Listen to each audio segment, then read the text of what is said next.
राज्याचे उपमुख्यमंत्री सन्माननीय अजितदादा यांना पार्थ पवारने केलेल्या कुठल्याही जमीन व्यवहाराची कसलीही माहिती नाही या त्यांच्या विधानावर आमचा विश्वास आहे।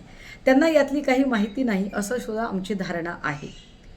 दादा असं म्हणाले की जे काही करायचे ते संविधानाने होऊ देत, तर आम्ही अत्यंत नम्रपणे हे सांगितलं पाहिजे की संविधानातल्या प्रकरण 3 कलम 14 मध्ये सांगितले की everyone is equal before law, कायद्यासमोर सगळे समान आहेत।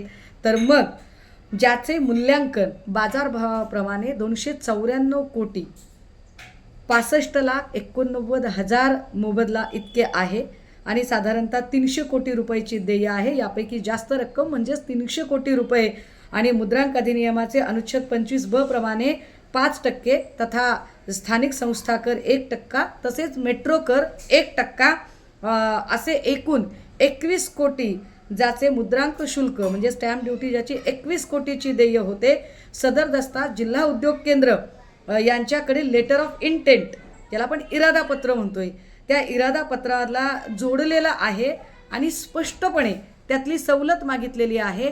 ती सवलत मागताना खाली ज्या सह्या आहेत त्यामध्ये एक सही अमर दिग्विजय पाटील आणि दुसरी सही जी आहे ती पार्थ पवार यांची आहे।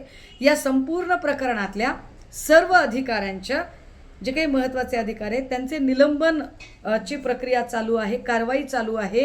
यातल्या शीतल तेजवानी आणि पाटील यांच्यावर सुद्धा गुन्हा दाखल झाला आहे।